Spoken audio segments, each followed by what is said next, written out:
Shalom, selamat pagi. Sate pagi hari ini bertemakan bertahan atau berpaling. Adapun firman Tuhan terambil dari Wahyu pasal 2 ayat 18 sampai dengan 25. Tetapi aku mencela engkau, karena engkau membiarkan wanita Isabel yang menyebut dirinya nabiah mengajar dan menyesatkan hamba-hambaku supaya berbuat zina dan makan persembahan-persembahan berhala. Dan aku telah memberikan dia waktu untuk bertobat, tetapi ia tidak mau bertobat dari zinanya. Isabel adalah seorang wanita Sidon yang dinikahi oleh Ahab, raja Israel. Wanita ini mendatangkan penyesatan besar-besaran di Israel, sehingga bangsa Israel berpaling dari Tuhan dan menyembah kepada Baal dan Asyera.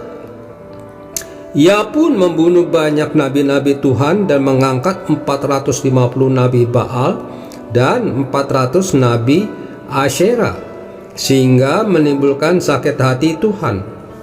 Nama wanita ini pun disebutkan kembali oleh Yesus ketika memperingatkan akan roh kemurtatan Isabel di tengah-tengah jemaat Tiatira.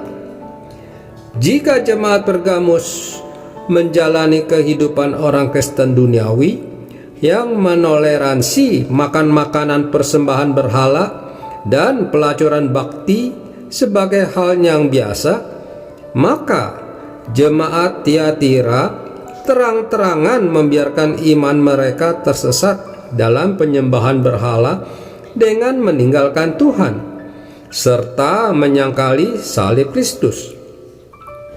Dunia di mana kita ada adalah dunia yang tidak akan semakin bertambah baik, karena roh kemurtatan akan mulai merambat dan menjalar ke dalam kehidupan kekristenan, yang pada akhirnya akan menuntun kepada kemunculan pemerintahan antikris.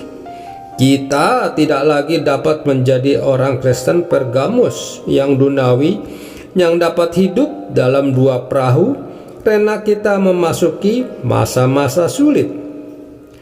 Hanya ada dua pilihan, bertahan atau berpaling. Iman sebagai besar orang akan tergoncangkan jika tidak berakar kuat dan tertanam di dalam Kristus.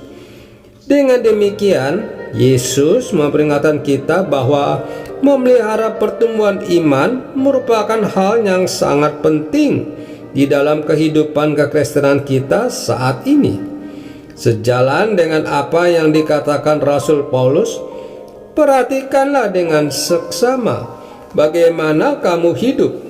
Janganlah seperti orang bebal, tetapi seperti orang arif, dan pergunakanlah waktu yang ada. Peringatan keras Tuhan kepada jemaat Tiatira yang menggambarkan kemunculan Yesus dengan mata yang bernyala bagai api dan kakinya bagai tembaga, memberikan sebuah kebenaran bahwa bukan lagi saatnya kita bermain-main dengan iman, karena kita diperhadapkan pada pilihan, diremukkan bagai tembikar tukang periuk atau menerima bintang timur.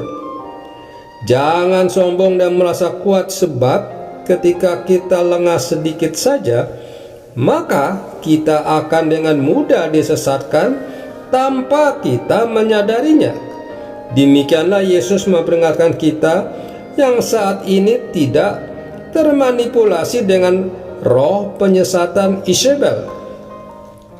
Berpeganglah pada kebenaran yang ada pada kita sampai Yesus datang. Marilah saat ini kita memerhatikan cara kita memberi makan iman kita dengan lebih lagi tertanam di dalam kebenaran firman Tuhan sampai didapatinya iman kita pada saat Ia datang kedua kalinya. Semakin rajin mempelajari dan merenungkan firman Tuhan, semakin banyak waktu untuk berdoa, semakin giat di dalam melakukan pekerjaan Tuhan. Itulah konkretnya kita memberi makan kepada iman kita. Amin. Mari kita berdoa. Bapa Surgawi, beriku kekuatan untuk bertahan dalam iman ketika menghadapi godaan dan paksaan untuk berpaling darimu. Di dalam nama Tuhan Yesus, aku berdoa. Amin. Yesus sayang padaku, Alkitab mengajarku, walau ku kecil lemah,